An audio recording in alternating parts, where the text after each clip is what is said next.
Willow Creek Springs presents Healthy Living with your host, Joe Grumbine.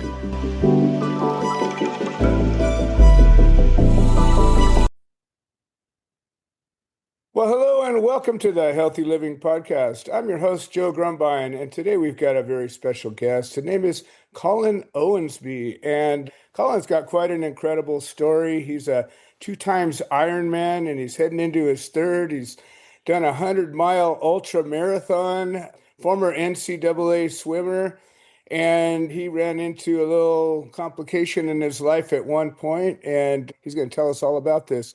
He's got what he's built known as a map of resilience. And anybody who knows me and my story, it's real important to be resilient. Colin, welcome to the show. How are you doing today? Hey, thanks so much, Joe. Thanks for having me. I'm doing great. How are you? I am fantastic. I'm above ground breathing and I don't have cancer anymore. There you go. That's the best. Yeah. So Nice. tell me about you and your story. It sounds like you've got quite an interesting background here. Thank you, sir. Yeah. So as you mentioned in the intro, I've done a couple of Ironmans. I've done a ton of other distance triathlons, and I even did a 100-mile ultra marathon, which was definitely the hardest challenge physically of my life, for sure. If anybody listens, they know how hard those are. But yeah, it was really cool. I'm a mindset and performance optimization fanatic. As you mentioned as well, I was a collegiate athlete, and to your point, I had a pretty devastating period of my life at about 15 years old. And all of these big accolades basically have come on the backside of that tragic event. And so what I do is I talk about this map of resilience that I've come up with, and I talk to groups of people, I mentor people, and happy to get into it with you. Yeah, so I guess I didn't know about the timing of the accident. So you've done all these accomplishments since the accident. Yes, sir. Yep. Beautiful, beautiful. Well, yeah, I definitely would like to hear about that. We've had a lot of guests come on that have overcome obstacles such as a disease or an accident or something like that. And there's something about that journey that is, I think, kind of the meat and potatoes of all of this. Probably what you crafted your map of resilience from is, well, you were going through this. There's times where you have to make choices.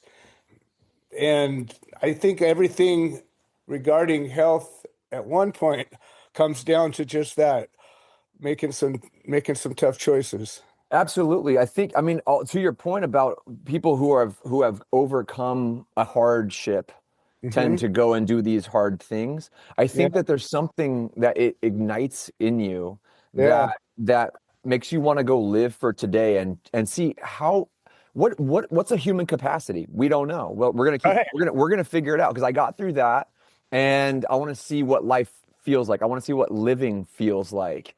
Yeah. And so we chase down these kind of seemingly wild pursuits. And yeah, I think it's magic. I think there's something in there that it's so cool. And I don't think that you have to have gone through something traumatic to want to go Oh, do these things, but there's definitely a lot of people at these big events where you're like, okay, you overcame cancer, or you had this happen, or you had that happen to you. I mean, if you took a poll at every marathon or Ironman, I would say a giant percentage or have overcome something or are currently enduring something. That sure. But that's why we do this show, so that not everybody has to go through this, and you can still get the benefit from those who have. Like I think that there's magic, like you said, in taking something horrific and turning it into something beautiful. But maybe the more beautiful thing is to take from somebody else who did something horrific and create something beautiful without having to go through the horrors. absolutely, that's the goal, right? Right. Right. We don't Yeah. have to suffer to grow. So No. that's the beauty of all of this. And so I'm curious, like in my walk and in so many of my guests' walk, there's sort of a point. So you're in this horrible accident. I'm assuming you've got broken bones, you're in the hospital, you're maybe unable to walk or whatever it is, you're in a really difficult spot. Yeah. And at one point you said, you know what, I'm going to get through this. You started your rehab, whatever it was that you were doing. There's a place from one to the first conquest or first accomplishment that you did. Tell me a little bit about a moment from there. Yeah. So yes, I did break my. I was in a car accident when I was 15. I was a passenger in a really bad car accident. Okay. I broke my back. I had a ton of internal organ damage. I tore abdomen. I was in a coma for about a week while they Wow. were doing the internal organ assessment and repair. And then on the backside of my stomach and organs healing, then they did my back spinal surgery. I fused my lumbar spine and I had to learn how to walk again. So I was in a hospital bed for months. Then I was wheelchair bound. Then I was using a walker and canes. And I eventually got up to the point where I could be fully physically capable again. And This is at 15, 16 years old. yeah, I was 15 years old. And prior to that, I was an athlete. So the athletic pursuit and the drive, the internal drive was already in me from being a competitive athlete.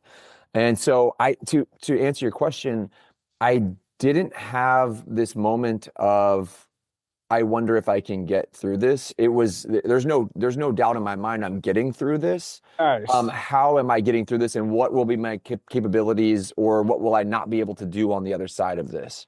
There was never a mindset of doubt ever, not an inkling ever.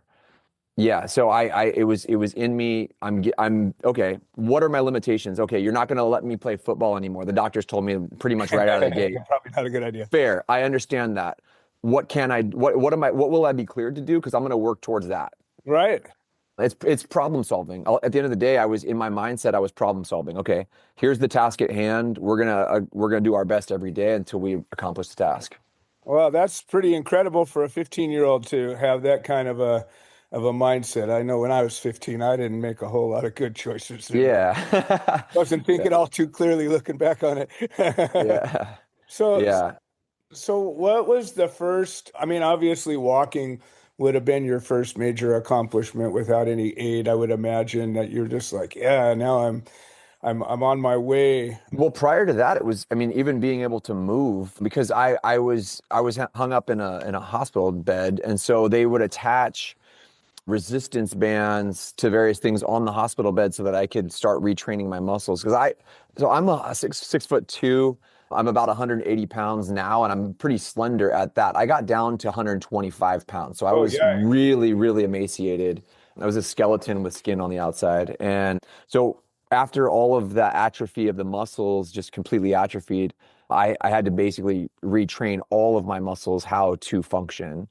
Yeah, so the first win was being able to move in certain ways. The second Gotcha. win was getting up and moving down the corridor or the hallway of the hospital Okay. with assistance and things like that.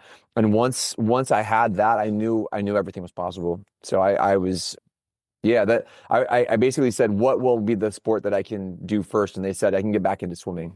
Okay. All Because right. Yeah, because swimming there's yeah, least there's amount no of friction involved and impact and all of that. exactly. Exactly. So I worked my butt off with rehab and all the physical therapy, and I eventually got cleared to go into a swimming pool in March of that following year. The car accident was at the beginning of October of my sophomore year of high school. By March, I was back in the pool, Wow. and able to sort of start building up from there. Yeah. Nice. Yeah. So you're swimming now. I suppose you're probably in the pool quite a lot with I mean, with the one thing you can do right now, Yep. and it works all the muscles, so you can really go at it. And I think that swimming is something that everybody should be doing because, like you said, there's zero impact. Yeah. You get a full muscle, full body workout. It's a Sure. great cardio workout, Yeah. and it's something that you can do as long as you can move your joints. You can do it. Right. I mean, I go to the pool 3 times a week now, and I see guys in their 90s, literally in their 90s at the Yeah. pool. Agreed. Agreed. So Well, it's something special great. about water too. So Yeah. that's all. That's fantastic. So you're in there training. You're getting stronger again. You're probably feeding the dopamine on the regular now. Every day Right. you accomplish one more new thing, you're like, yeah, I got another Yeah. one. When did you go from there to I'm ready to compete? It was that season. I'm that my high school was awesome because they allowed me to still be on the team that season. So I Uh-huh. got the camaraderie from the teammates, even though I wasn't winning anything in that year. So what? You were there. No, Yeah. no, I was there. I was a Yeah. participant, and that was huge for me. Yeah. And so I was able to technically compete that season. Oh, nice. That following summer, I was on a summer team, and I did compete that summer. And because Wow. things had coming back, I'm 15 years old. You could heal. You're still growing. So all of my things, 100%. everything Yeah, healed as well as it could have. Thankfully, it happened at that time. for Now, the sure. thing that changed my mindset shift that was the performance. That was a body thing to come over. I was a passenger in that car accident. My brother was driving, and 3 months after that car accident, he actually suffered a really bad heart issue and died. So he was my Oh, older no. brother. I watched him die. We were on a basketball court. He was an athlete as well, Uh-huh. and so that incident combined with the incident of me now having a new lease on my body, those two things really solidified my outlook on the future and the outlook on wanting to go live every day to the absolute fullest and achieve everything I can.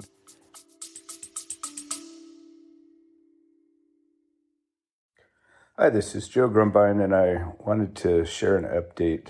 The platform that hosts this podcast has made some changes to the subscriber settings, and we have a number of subscriber-only episodes that we offer to the supporters. And for a minimum of $3 a month, we can get you signed up. And if you're already signed up and you're having some kind of trouble locating these episodes in the other platforms, I would say maybe the best answer is to unsubscribe and then resubscribe. I'm sorry for the hassle. I don't have any way to make a change, but I'm very grateful for all the support. Thank you. So how old are you now? 40. I'll be 42 in like 2 weeks. Okay, so this is all a few years back. Oh That's yeah. fantastic. So there's a whole lot of things that happen between one and the next. You get through high school. Obviously, you're competing in college, as your bio says. Yeah. And then what did you do after college? Like what was your whole point of college? So I didn't know what I wanted to do for work. I've never been one of those kind of guys that just knew exactly what they wanted to do for their career. Sure, I'm right there with you. I just know what I want to do when I grow up. Yeah, right. So when I was actually scouted by a modeling agency on a pool deck, Okay. and it was never something that I was looking to go get into. My uncle actually was a model in like the 80s and 90s, so I knew about the job of it. I knew what it Yeah. could be, but I had no ambition to do that. But I did get scouted. My first job was for a department store in San Francisco, and then from there it turned into a pretty regular job for me. So I Cool. ended up leaving college early to go do that full time. Wow. Yeah, yeah. So That's that kind was of like a dream job because you get to work out so that you're able to take these pictures. You get to do what you like to do and get paid for it at the same time. and the travel on top of it is Yeah. incredible. I got to go to places that I probably never would have gone to had it not been for that job. And so Nice. for a job for somebody in their 20s who doesn't know what the career is, it's actually kind of Yeah. a wild career to be in because it gives you I'm in touch with the marketing heads, the brand heads of every big company that I'm working with. I'm in touch with the designers, the photographers, all the creative side. So my creative Yeah. bucket was completely full. The Nice. job of it, and like you said, the performance of staying fit was my job. Staying the Right. same That's size. just looking that way, and we'll keep taking pictures. Exactly. Stay the same size. You're good. You got a Yeah. job. So yeah, so I lived in Milan, I lived in Paris, Germany, all over Indonesia, had shoots in the Maldives, like kind of it took me all over the world, Nice. which was so cool. It opened my eyes up to, okay, there's a giant world out here. Yeah. And the cage door of my town that I grew up in is not locked, and you in fact can leave. Yeah. And and so that was really really cool for me to also experience at that time on the psychology side of it, not just for the paycheck. The paycheck was cool too, but Right. um, Right. Absolutely. Well, you get kind of a dream life there, especially in your 20s. Yeah. I don't know. I don't know how you do better than that when it comes down to that point of in your life, and clearly you're in my opinion, fully recovered by that point, and Yes. you're at it.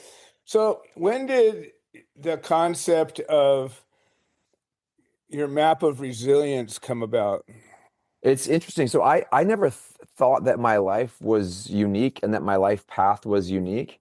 It just was, I just thought, can everybody experiences a full life? And it is, everybody's Not on their, exactly like that one though. you know?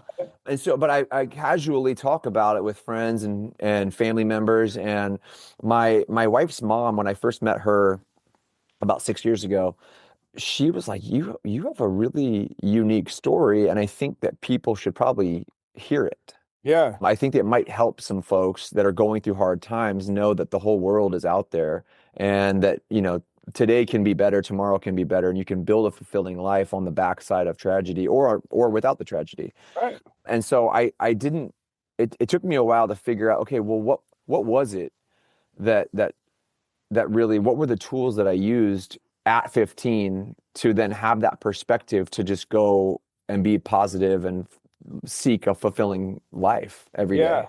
Because I guess that's also not common for 15-year-olds Oh, to want to go live and experience the whole yeah, world. yeah. People And are so content with misery. I spent a lot of time pondering and just thinking about what were those tools, and I came up with the exact sort of toolkit that I had prior to all that stuff happening. And it was something that it was a way that my parents raised me, Okay. with Right on. various flavor, spice and seasonings throughout my life, and the people they surrounded us with and the activities they put us in as kids. And so when I was going through the deepest, darkest stuff of my life, I had in me, I already know that I enjoy doing these things. These things make me feel good. These things make me feel productive and positive. So I went back to those things in naturally. I went in a naturally way back to these things that made me feel right.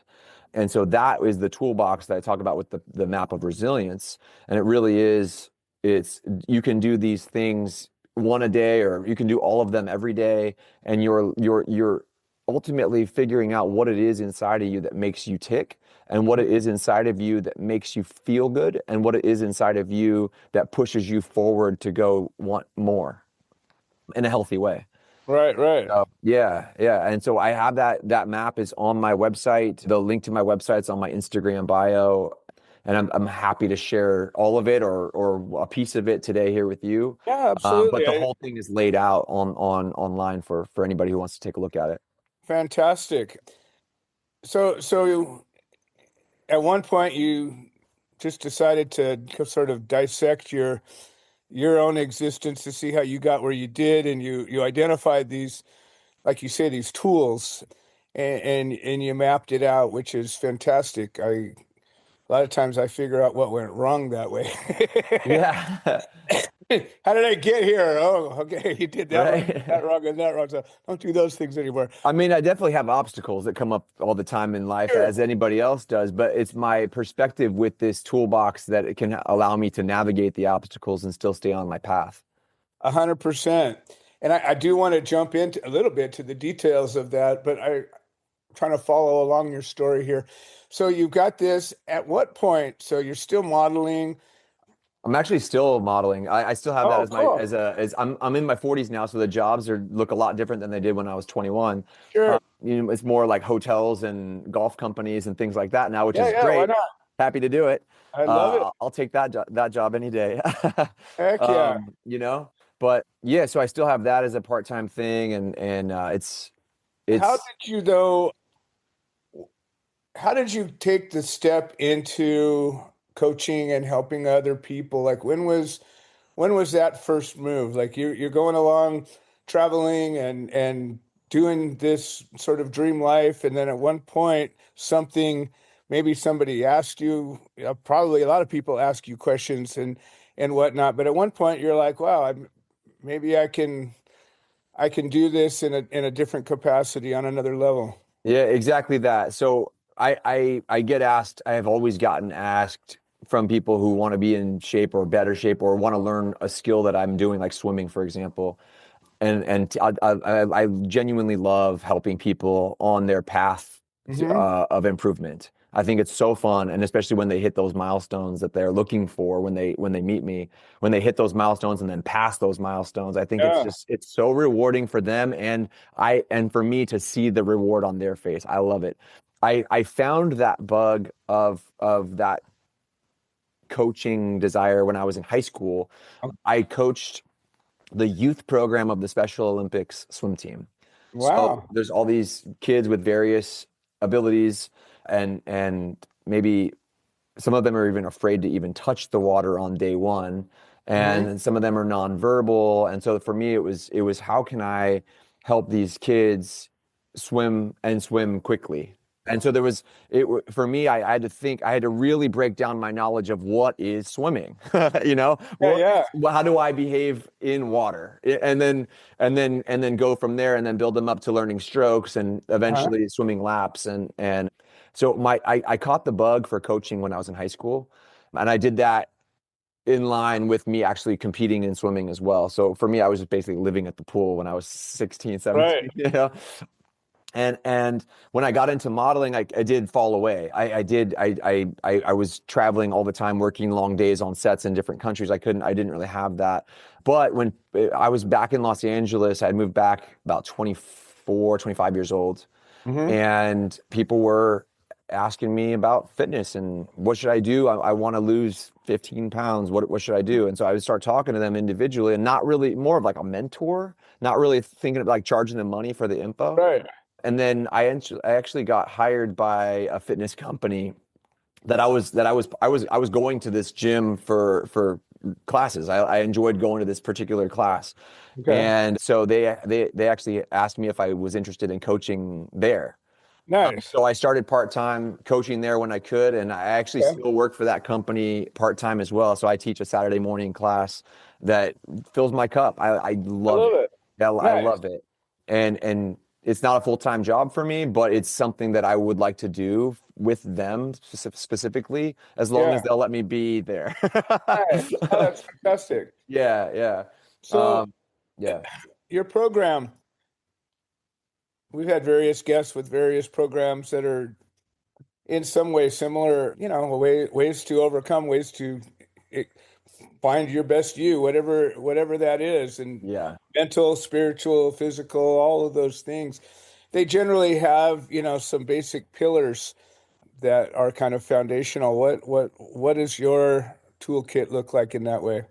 So when I first take on a personal training client, I definitely utilize my map of resilience with them in line with the nutritional foundation, the movement foundation, all those pieces combined. So I do personal training clients in person, but I also can coach people online, and I send a full program to people and have them check in, almost like a diary, sort of a checklist of Okay. what things you're doing, check in with me. And I like to have like I'm on a texting basis with everybody that I work with. I think Okay. it's cool, and they can text me anytime that's reasonable. I'll answer it if I'm awake. Right. And then with the classes, it's pretty much just like fitness and motivation Okay. when I'm in the group setting. But yeah, I definitely have both pillars going, and so when you're aligning the spiritual side of your life, or the not spiritual in like the religion way, but like you're filling your whole body Yeah, yeah. and your mind, and then you're also working on the nutrition and the health component, you can't not progress. Right. Agreed. Yeah, yeah, Agreed. I, yeah, I, I think that where your mind is, where your thoughts are, is where you're going.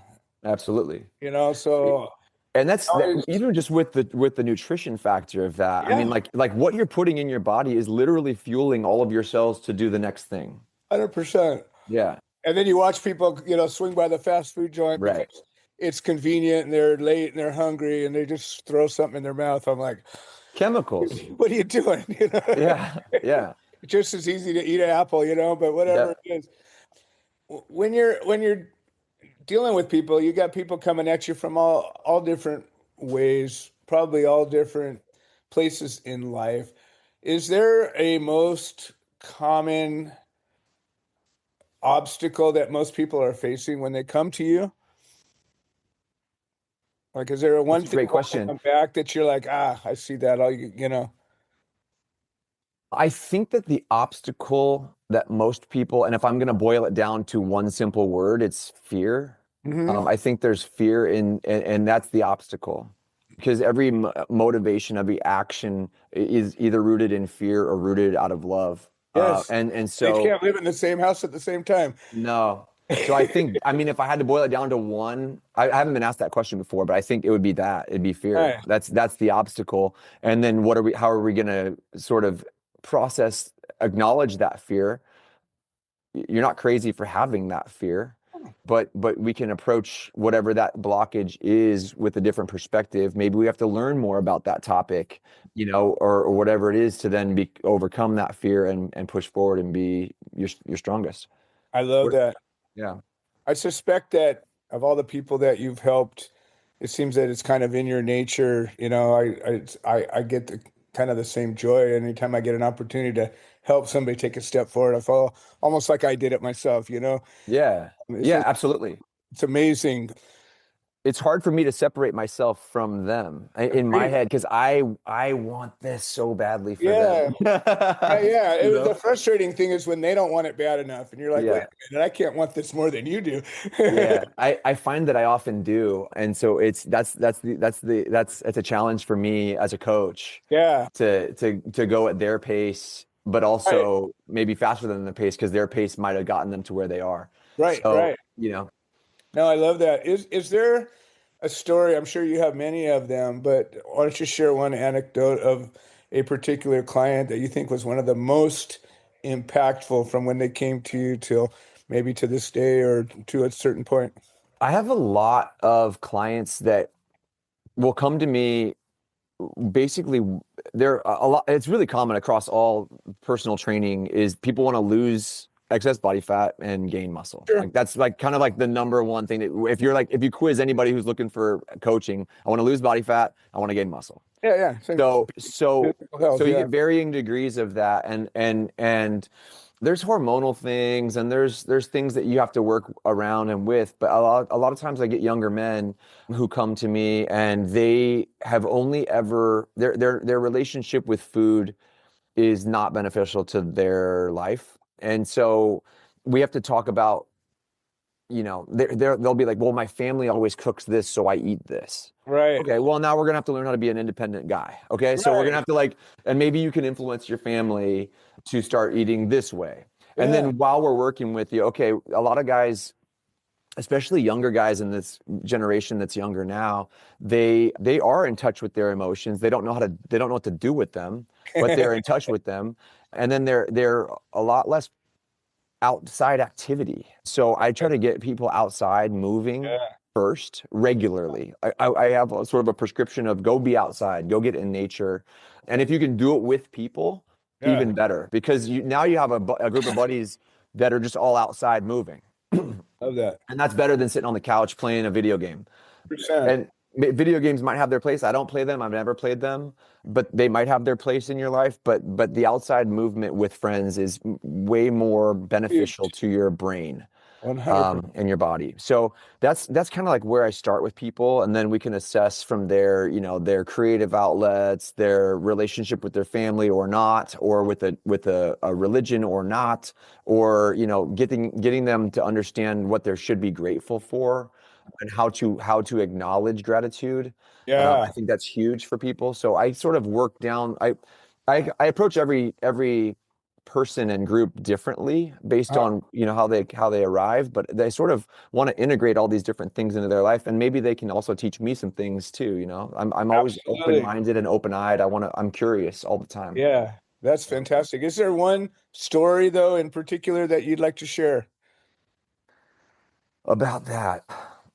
Well, I mean, one guy who was coming to my group fitness classes regularly, he was never losing weight. He was coming and working out and moving and working hard in classes. And he was always at least probably 50, 60 pounds overweight. And so he came to me and asked me, I want to lose this excess weight. What can I do? And so he was one of those scenarios of he lived with his family, and his family ate a certain way. So I taught him how to cook. And then I was wondering, I wanted to dig deeper and find out his motivations for wanting to move in a certain path. And so once I had his motivation, I assessed how motivated he was, and then using that motivation, we tackled sort of all the, I don't want to call them negative forces, but not positive forces in his Sure. life. And we got him to be an independent man, and he ended up losing like 25% of his body weight Wow. and strong. And then that confidence that comes from that win pours over into your career, it pours over into relationships with people. Sure. It's going to affect your life in a great way. And Absolutely. yeah.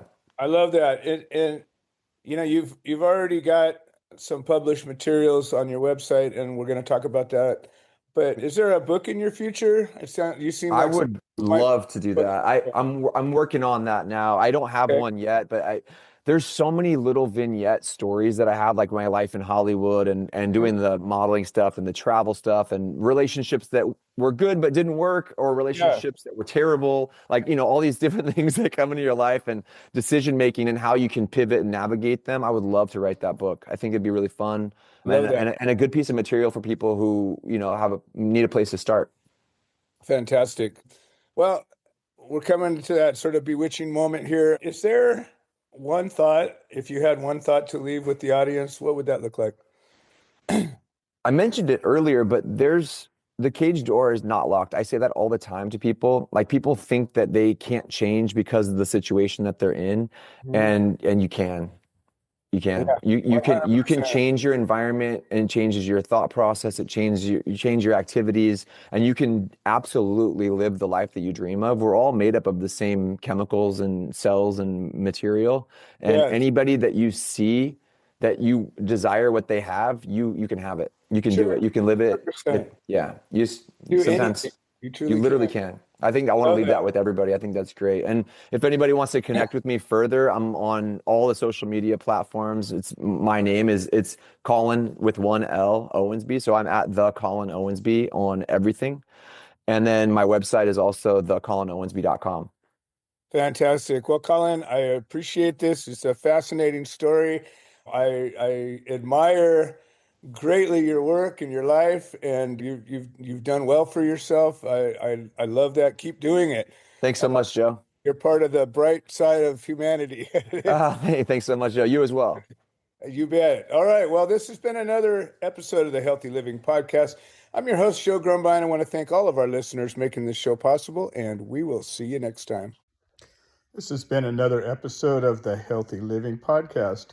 We produce this show so that people can share their stories, people that have overcome obstacles, people that are undergoing obstacles. We're building a community of health-minded individuals.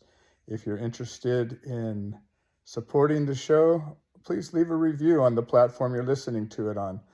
If you're interested in becoming a guest, please send an email to itsjoegrumbine@gmail.com, or you can send a note into the notes section of the podcast.